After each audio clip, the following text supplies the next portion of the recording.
This video is brought to you by Dr. Kristen R. Bromley's Guitar Method Book Series and Online Music Academy.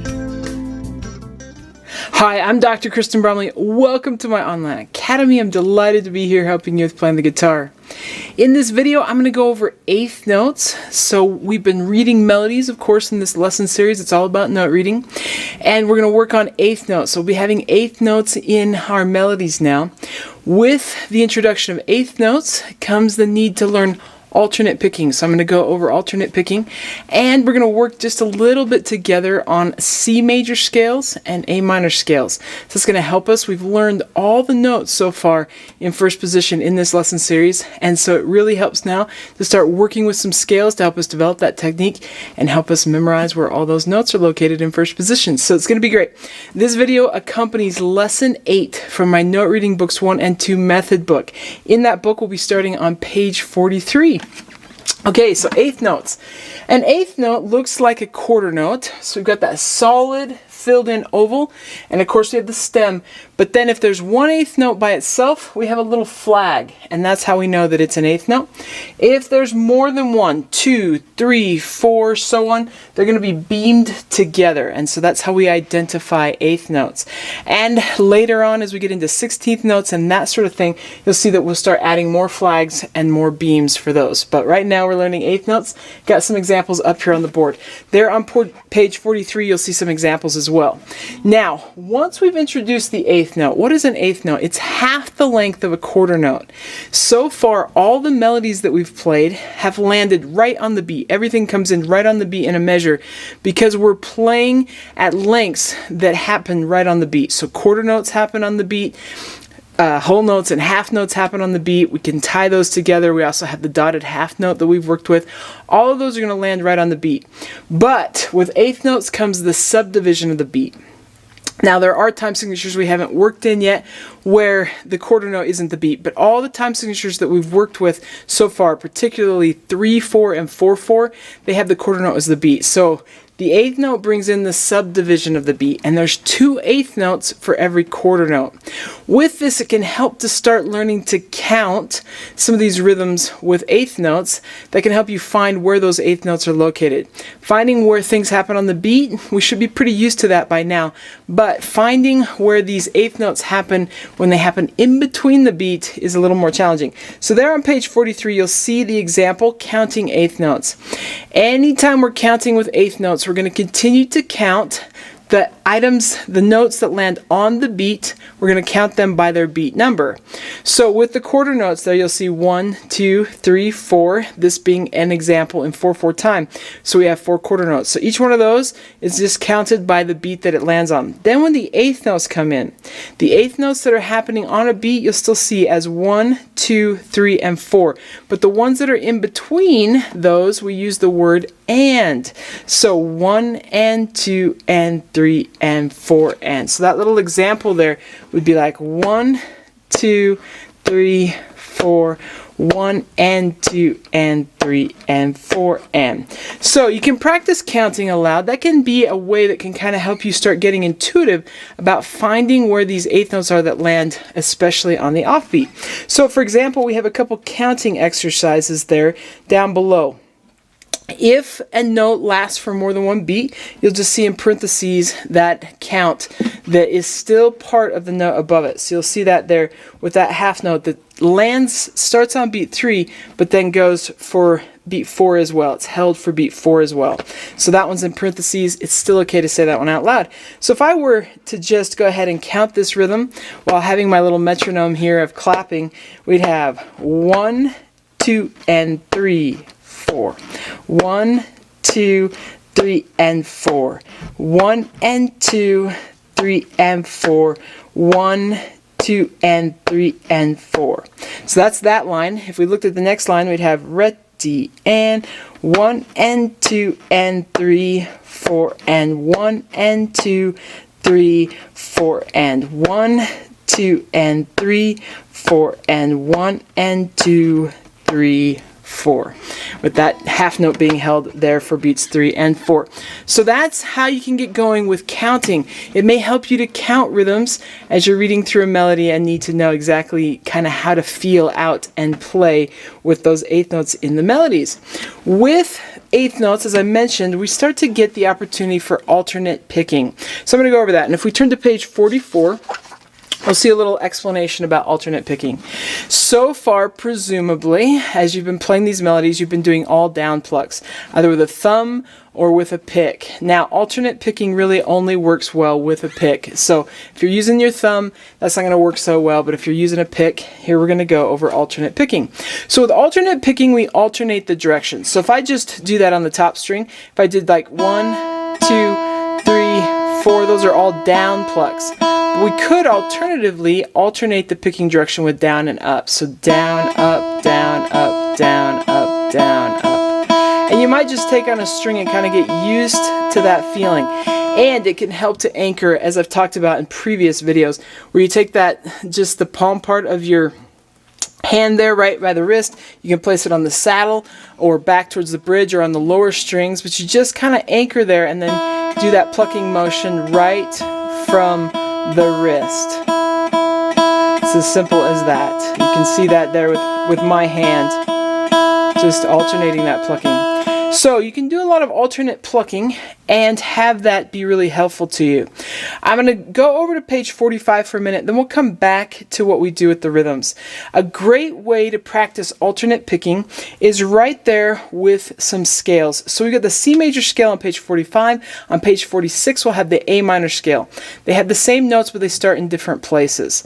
The key of C major has no sharps and no flats. We've learned all the natural notes so far. A lot of the times we're playing melodies in the key of C major or A minor. Sometimes though we're actually playing songs in other keys where it just so happens that whatever sharps might be part of that key or whatever flats might be part of that key, those notes weren't used in the melody. So we haven't always played melodies in the key of C major or A minor, but we have done that a lot. So it's great though, knowing all the natural notes, to start learning the C major scale. So over there on page 45, we've got this C major scale. It's going to start on the lowest root note of the scale. So we have the C that happens at the 3rd fret on that 5th string. And we would play through all the notes, all the way up until we play the highest one, which is the G at the 3rd fret of the top string. That's the highest note in the key of C major we've learned. And then we can come back down, and then we would descend to the lowest note, which is the open E string, and then reascend back up to that root note. So that's how these scales are designed here. But what's going to happen is that with each one of these, we'll do 4 plucks per note. So if we are practicing alternate plucking, and you'll see number 4 there, exercise number 4 with the C major scale, we would go down, up on the C note, then down, up on the D, then down, up on the E, and so on and so forth. 4 plucks per note. Then once we got that happening, we do number 5, where we have 2 plucks per note. Down, up, down, up, down, up, down, up. Then with number 6, we actually just do 1 pluck per note, continuing with the alternating of the plucking. So down, up, down, up, down, up, down, up, and so on and so forth. And that is a really great way to start developing the ability to do alternate plucking.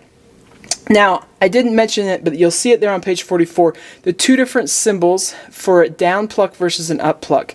So you got the little square rectangle box that sits above for a down pluck, and then the V like a U for up pluck. Those are above the notes, tells you what direction to do that plucking. So that's there. It matches, if you've worked on strumming, it matches the strumming direction symbols as well. So it's the same sort of thing. I didn't mention it, but I want to mention it there. Okay, so that's what we'll do. A great exercise, playing through those scales, working it that way. We're going to do that together here in the lesson in a little bit. You and me and the drums. We'll have the drums to help us keep steady. Over on page 46, we have the A minor scale, same notes, but it's going to start on that open A that's on the 5th string, and it'll end on the open A. But I want to go back to page 44 as we're getting ready to play melodies with alternate plucking. We're going to do it in a rhythm-based way. There's kind of 3 different approaches to alternate picking. One is to alternate the entire time regardless of rhythm, regardless of anything. We just keep alternating the direction no matter what the melody note is that we're playing. Another option is to actually use it just when there's eighth notes and then later when there's 16th notes or triplets that we'll learn about in future lessons. But to use it in those cases, but otherwise stay with down plucks for longer notes. So, for example, we'll be playing a down pluck for everything that happens on a beat, but then when you get to eighth notes and you have things happening on the off beats, then all the offbeat items will have an up pluck. And we'll go over that a little bit more here, but I'm going to mention the third one is called economy or sweep picking, where we actually do alternate picking all the time, except for when we're changing strings. We make sure to match the direction of the string that we're going in. So if we're going down towards the floor, then we do a down pluck. If we're coming up towards our head, then we do an up pluck as we're moving strings. Those are things to develop later. The great place to start as we're learning alternate picking is right here in the rhythm-based one, especially as we're playing these melodies. So that's what we're going to use right here. With this, you'll see the example there in the middle of the page. Like I said, we're going to do a down pluck for everything that happens on the beat, and then anytime we have an eighth note that's happening on an off beat, or as we continue through this lesson, we'll see, continue through the book, we'll see that there's maybe quarter notes that can be thrown on off beats and that sort of thing too. But anytime we have something on an off beat, we'll do an up pluck, and that works so long as we're doing eighth note based things. Once we get to 16th notes, then we have to adapt it a little bit different, which we'll learn down the road. So right there with that example in the middle of the page, which is just shown on a B note, so I'll just play it on a B, but you'd have 1, 2, 3, and 4, 1 and 2 and 3, 4. That's the rhythm. Now I'll say the picking direction that I used. Down, down, up, down, down, up, down, up, down, down. So that's how the plucking direction works. So there with number 40, there on page 44, we have exercises 1, 2, and 3 where we can practice picking direction with an E note. So right now we're going to go ahead and do this with the band. We're going to go ahead, well, it's going to be you, me, and the drummer, and we'll be playing these E notes, doing the picking direction with the drums helping us keep tempo. And we'll have 2 times at each one of these. They'll happen a slower tempo and then a faster tempo. It may help you to first just go through and count or clap the rhythm if you need to, and then try doing the plucking direction. So that may help first, and then try getting that in there. If you need to, you can slow it down, practice one without me, and then try playing it right along with the video. Once we've gone through those exercises, we'll go over and do the C major scale at 2 different tempos for each of those options: 4 plucks, 3 pluck, or 2 plucks, and then 1 pluck. And then we'll flip over to page 46 and do the A minor scale. That's what's to come through the rest of this video. You get to jam along with me and the drums working on those exercises. Then, as we continue after that, of course, we'll be playing melodies. But let's go ahead and play these exercises together.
awesome. I hope this is helpful to you, especially on this technique side as we continue with lesson 8. So the next videos that are going to come out, 2 more videos, we're going to work on playing some melodies that have eighth notes in those melodies right along with the quarter notes and other rhythms that we've worked on previously, using the notes that we've worked on previously. So it's going to be great.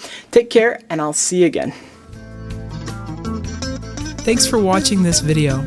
If you found it helpful, please hit the like button and subscribe to the channel.